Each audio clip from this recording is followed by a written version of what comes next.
Hello, hello, and welcome back. Today we are talking about guilt and shame. And is there a difference between the two? And if there is a difference, why does it matter?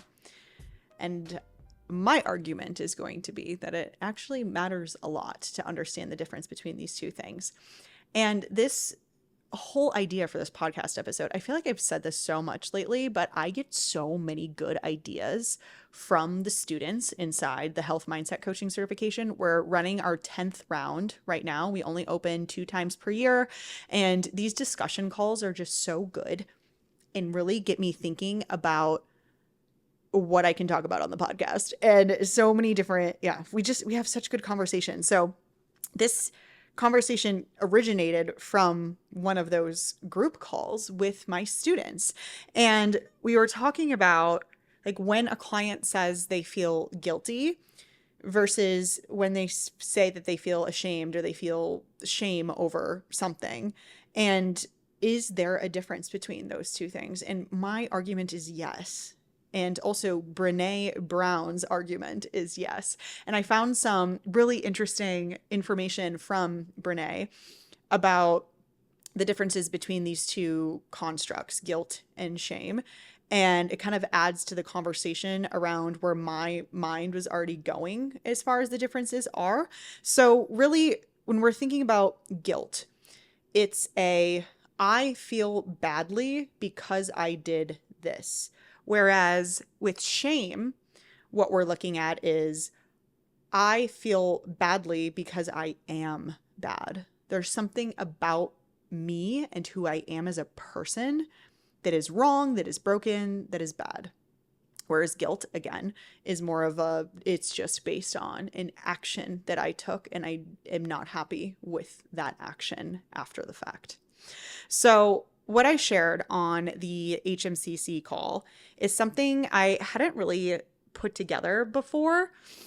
And obviously, not surprising to anybody, it's very much so based on a mindset perspective because guilt is based on action, aka something that if you were to change that action next time, you would not feel guilty.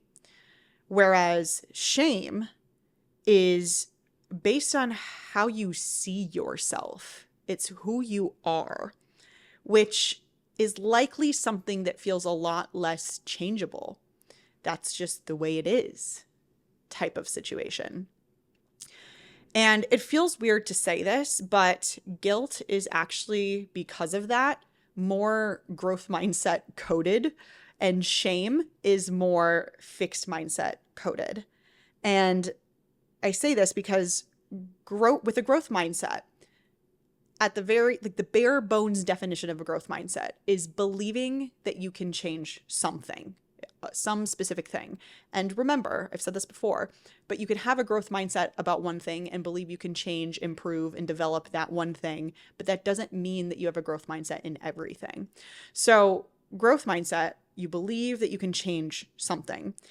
Whereas with a fixed mindset, you don't believe that you can change something. It's something that you feel like you're stuck with.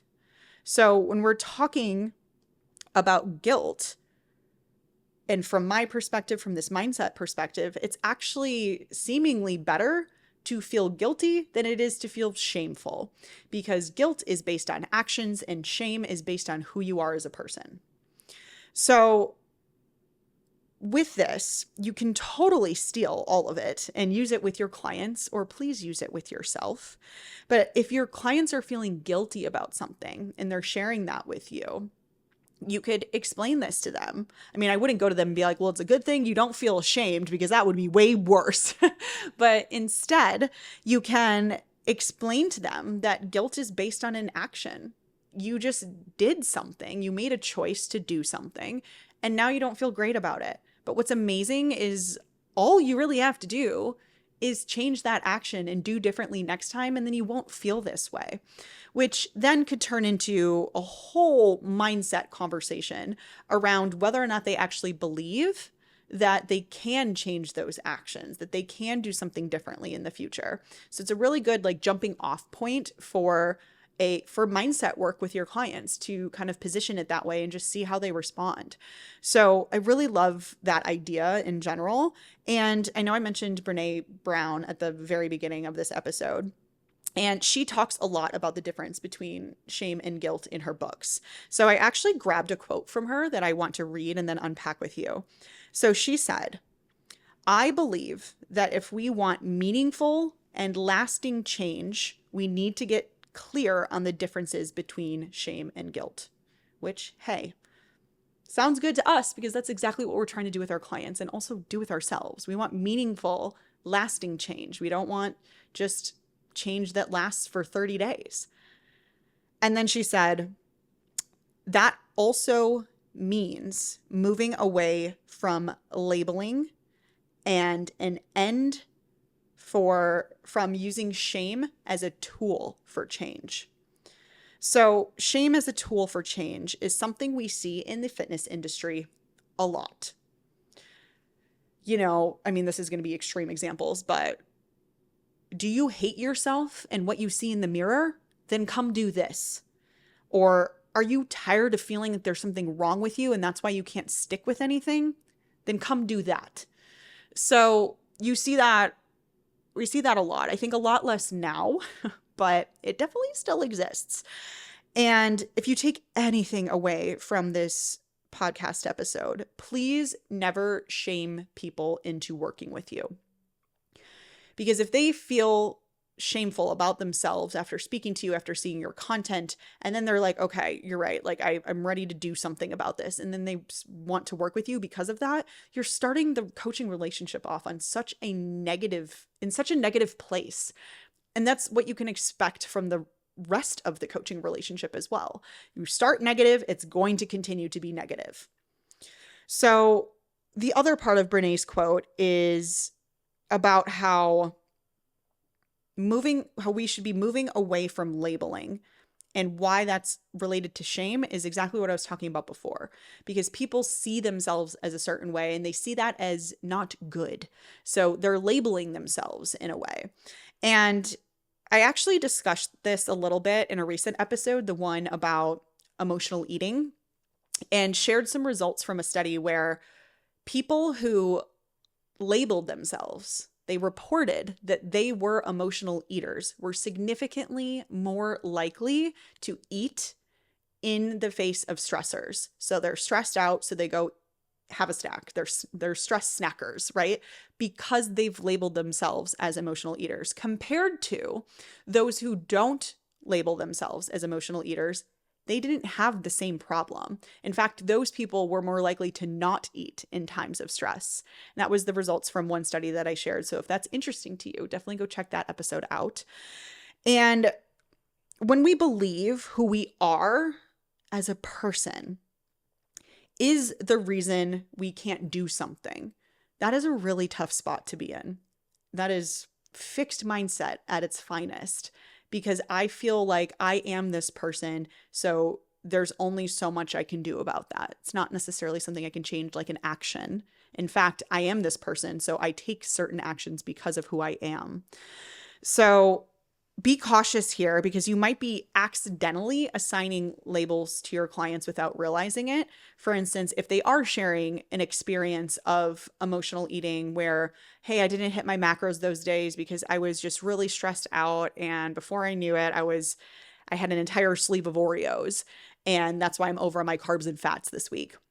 If you go back to that client and say, okay, well, it sounds like you're an emotional eater, but they've never really seen themselves as that before. It was just an instance of emotional eating.